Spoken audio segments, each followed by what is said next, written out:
I'm John Beaudin, and here is our entire eighth or ninth interview with Steve Hackett. I'm not exact. I don't know if it's eight or nine, but of all the people I've interviewed in the last 40 years, he's right up there with like Rick Emmett and maybe Jesse Cook, and it's been a lot of chats.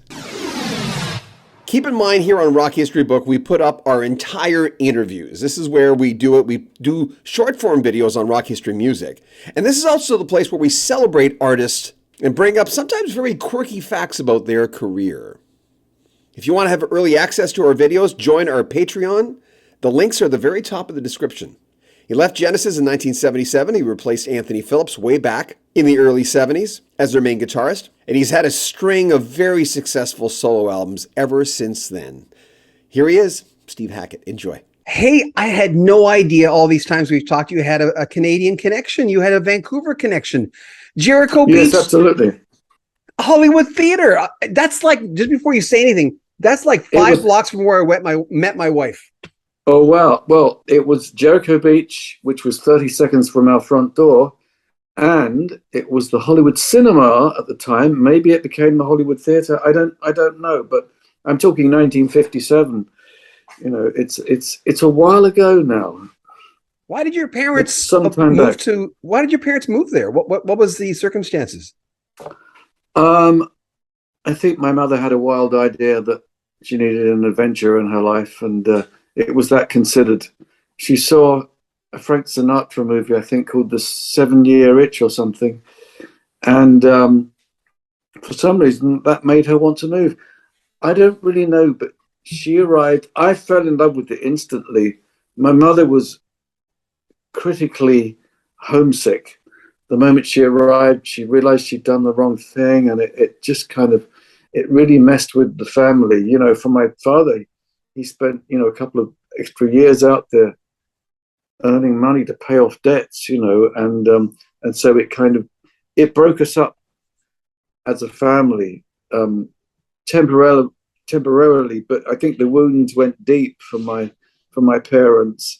For me personally, as a kid, you can imagine, after growing up in the concrete jungle of Pimlico in central London, with the power station as the view from my bedroom window, to suddenly there's a beach. I can play on a beach. And a nice beach. Many things. I absolutely loved Canada. It was made for me. And yet it was not to be. So I went to school there.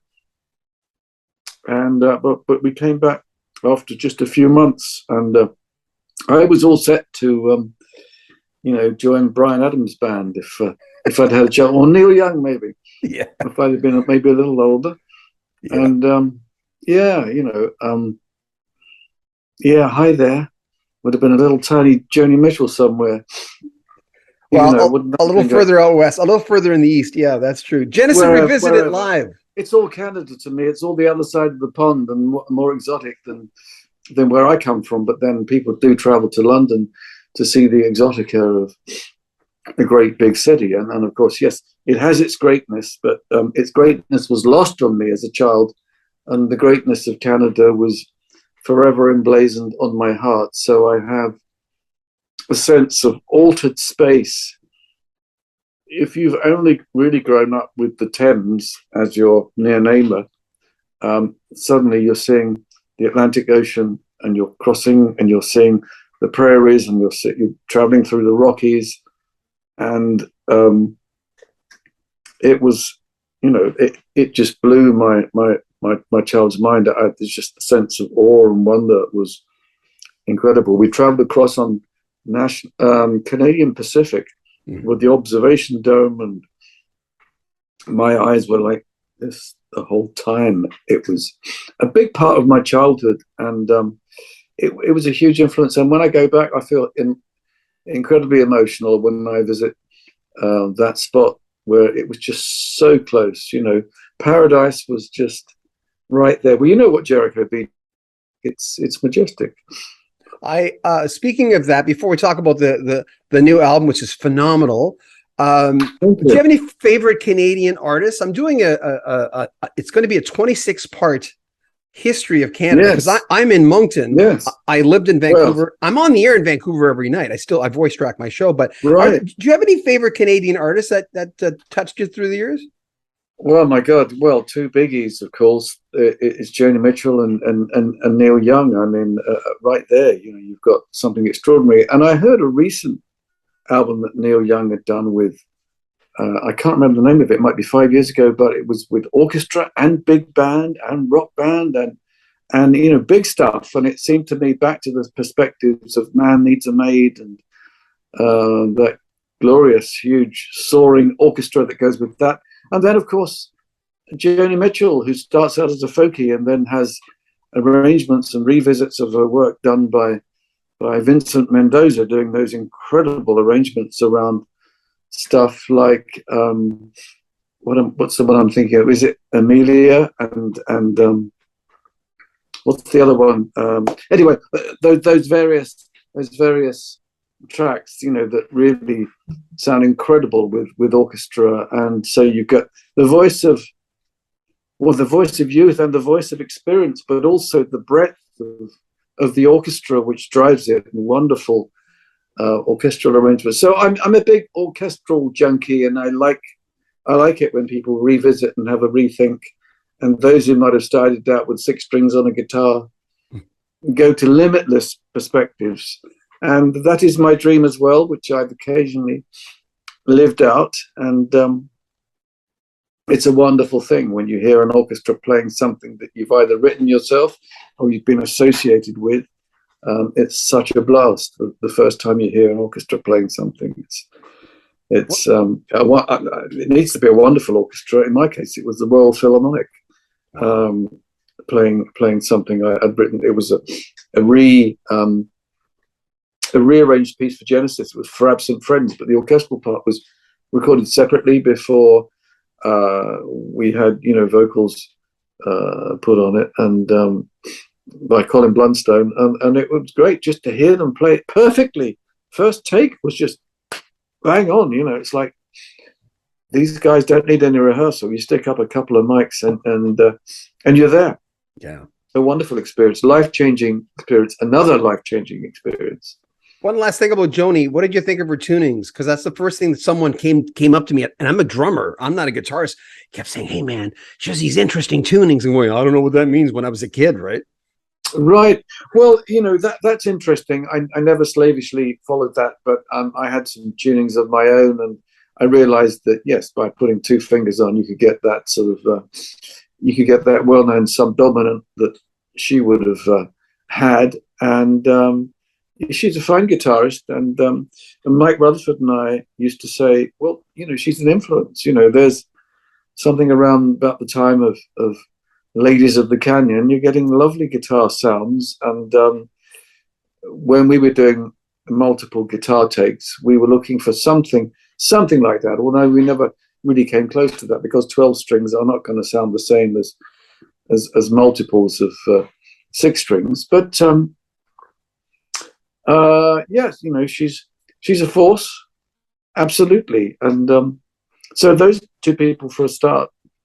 Genesis Revisited, Seconds Out, one of my favorite live albums anyway of all time. And now you've given me another one of my favorite live albums doing this. I remember Armando Gallo's book said that when you guys were touring in the early days, that was 2 sets of 747 landing lights. I think he was the one that said it. Was that true? Was that actually? That's right. Yeah, they were originally landing lights, and we decided to have that again as a just as a kind of memento, or to frame the photograph of that revisit, to do the same thing, just because in a way it was recognizable. It was part of it, and of course that accompanied Afterglow and Los Endos, and so yes, lovely to revisit it. I like to think that the production on this, for my taste, I find it closer to my own production tastes compared to the original. And I realize that, it's like someone saying, "Oh, you're messing with my childhood. That's sacred. That's the Sermon on the Mount. It's come down." But, it's a little bit like maybe the stones have been polished a little bit, you know, some of the rough edges have been knocked off it, but I think it still has attitude, because the way the guys do that stuff is really good. You know, the team I'm working with, and we've also been working next on Foxtrot. So in a few days, next Friday, we kick off with Foxtrot in its entirety, and quite a bit of Voyage of the Acolyte, because I'm celebrating that and 1-2 other things, Camino Royale from Highly Strung, and we're doing The Knife, which is another old favorite of Genesis from way back, and Genesis Live. So we're doing that as well. And little tracks like Timetable, which is a little Cinderella song, which is on Foxtrot. It sounds so beautiful doing it with the band. I get great joy of hearing it sound, not just the way it sounded then, but also the way it sounds on record, because everything is very well observed. You know, you think you're listening to the record. We've just been doing it in the rehearsal room, and even the tinkly sound at the end, which was a piano with a plectrum inside the soundboard. So we're doing that with a dulcimer, and or rather a dulcimer sample triggered from keyboard. But it sounds absolutely just like it. It's got all the delicacy, but all the sparkle of that, and hopefully people will hear it on a large scale, much larger than they heard it back in the day. And I hope that it will be fully immersive, certainly emotionally completely immersive and satisfying, and not just nostalgic, but I want to be able to celebrate that, and obviously keep the legacy alive of all those things. Certain things sound wonderful, like Watcher. We did a version of Watcher, and I've added a few things to the sound at the very beginning. I've been saying, well, on record, you know, we've got sort of reverb and all that, and I don't want it to be dry. So adding reverb, there'll also be obviously ambience of each hall that we do it in, but the band do such an incredible version of it, and getting the 3-part harmonies right on the chorus of that.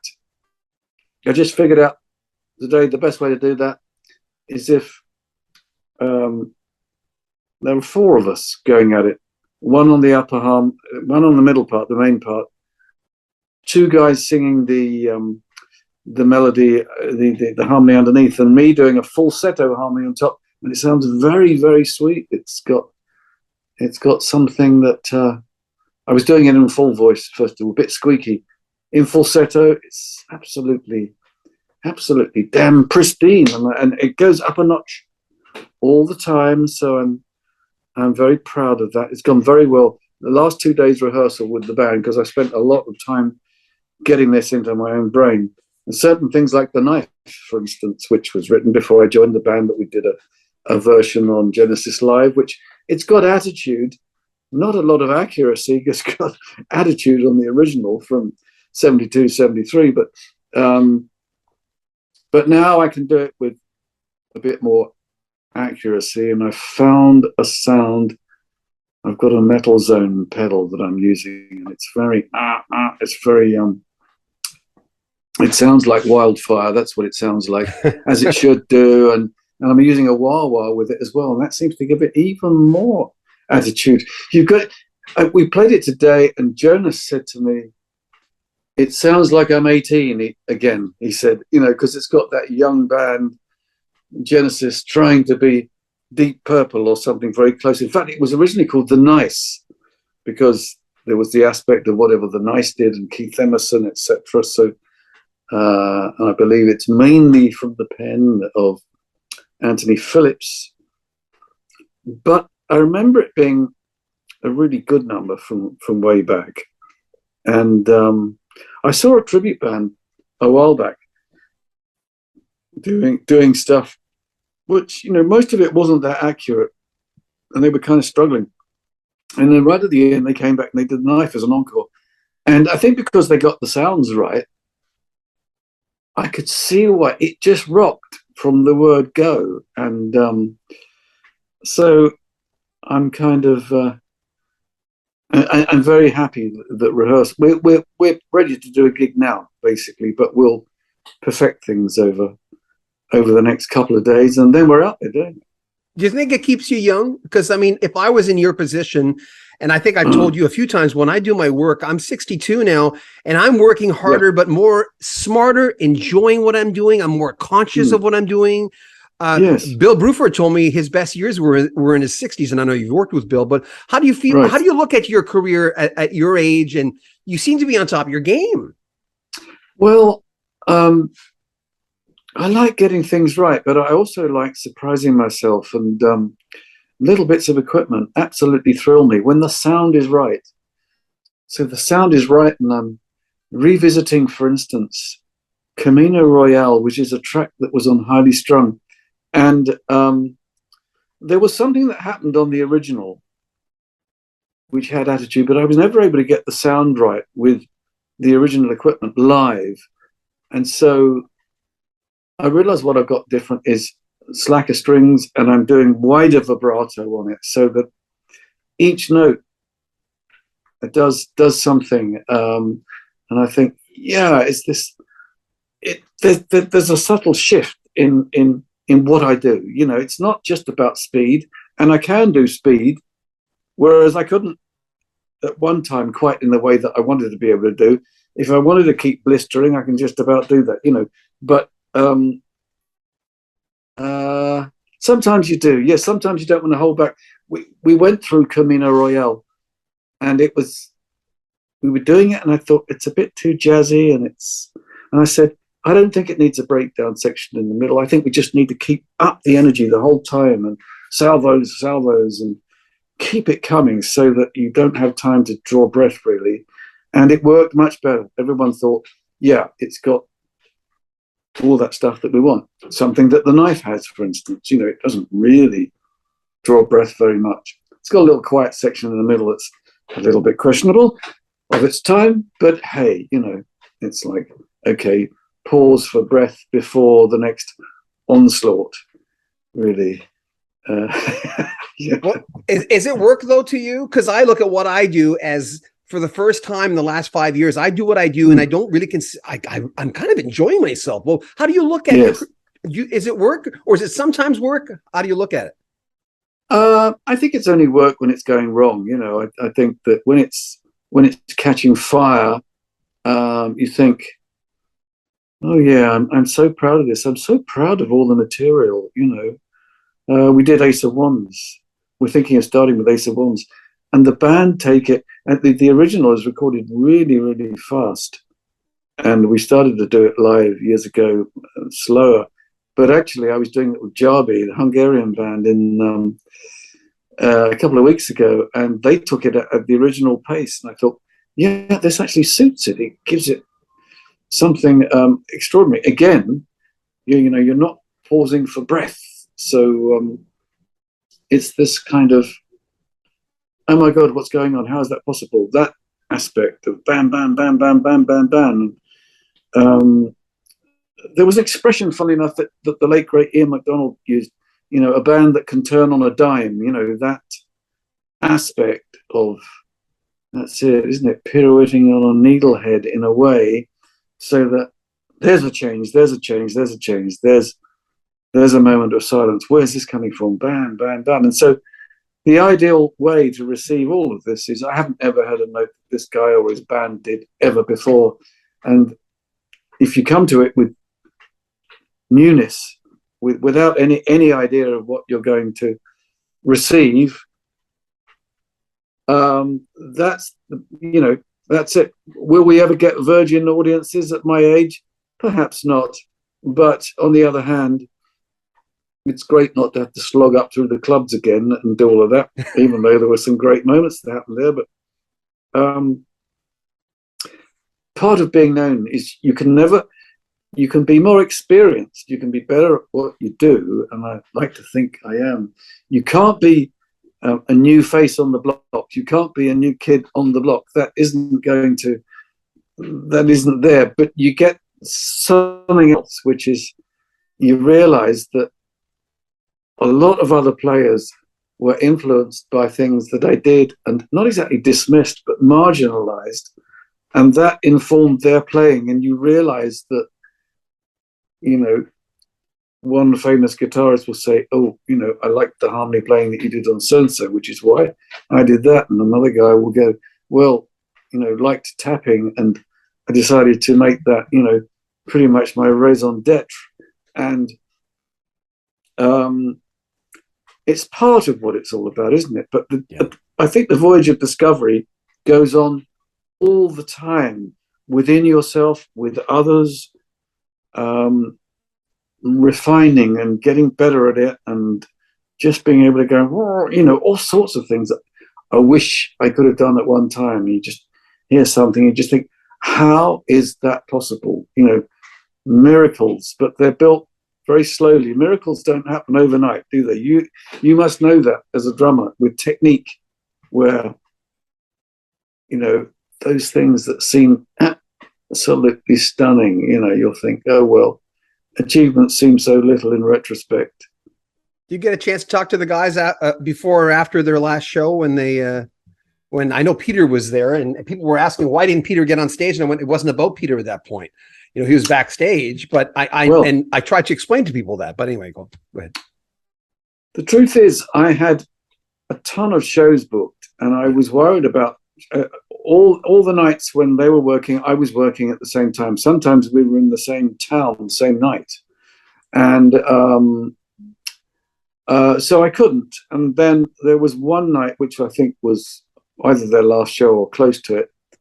And I knew I was about to undertake a 2-month tour of the United States and Canada. And I thought, if I catch COVID by going along to this show, sitting there in an audience, this is, I'm responsible for everyone else's night out. People have bought tickets 3 years ago, and we're only just managing to deliver those shows now. As it happens, one of our number caught COVID, and the Canadian gigs had to be sidelined once again. So they're going to happen at the end of the year, and there's some extra American dates to support that.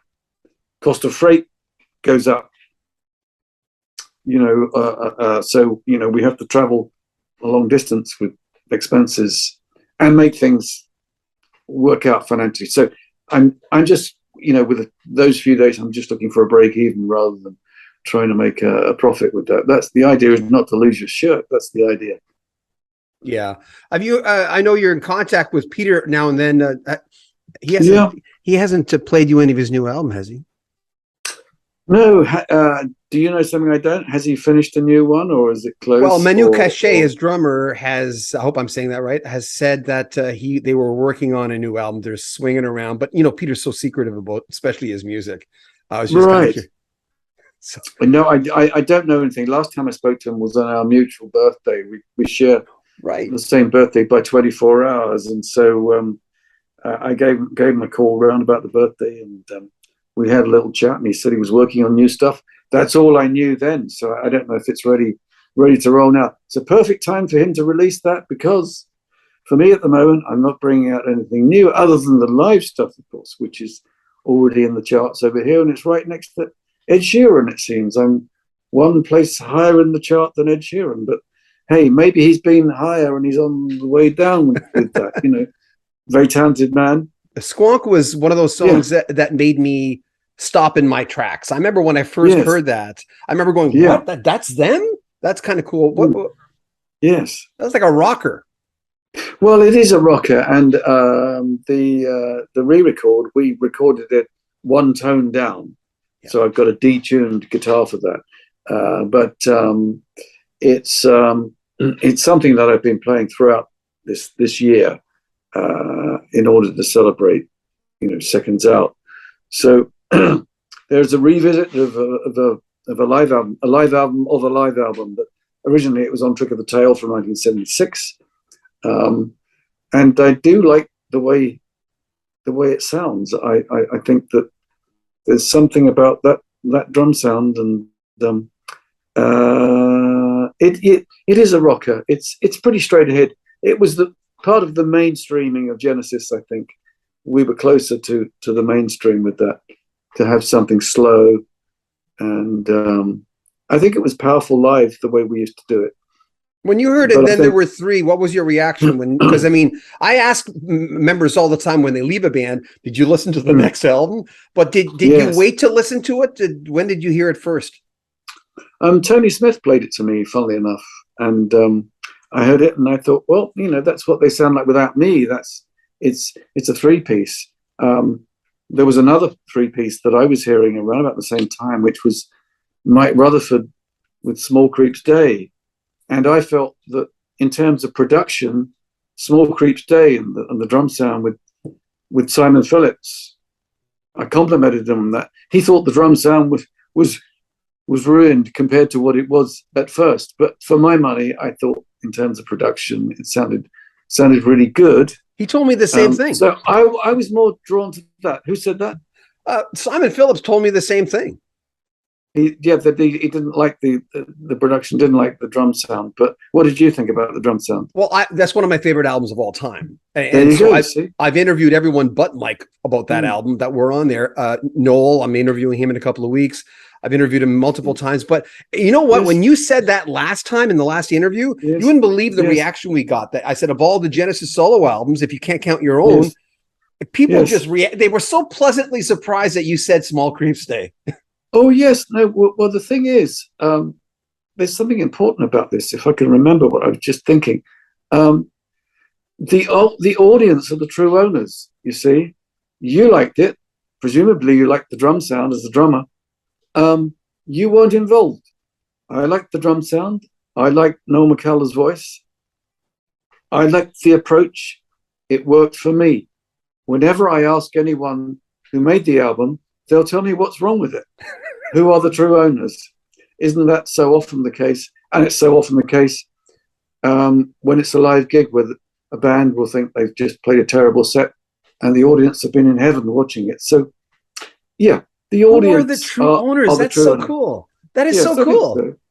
I've had a lot of time to think about this, about who owns the music. Those who have it in their heart, not those who produced it from their head. You had said before that Anthony Phillips was like one of the true writers of the band in the beginning. Yes. Oh, yeah. He was. I think he was the main writer with the band and the main impetus behind them all working, very, very hard, and I think driving that team to do long practice sessions and everything. I hope you enjoyed that. Remember, our Patreon users had a chance to get this a week ahead of schedule, and sometimes we'll post something a month ahead. So if you join our Patreon, you'll have early access. You can also help our channel by donating via PayPal. We enjoy these long-form videos, man. They're right here at Rock History Book. Take care of yourself.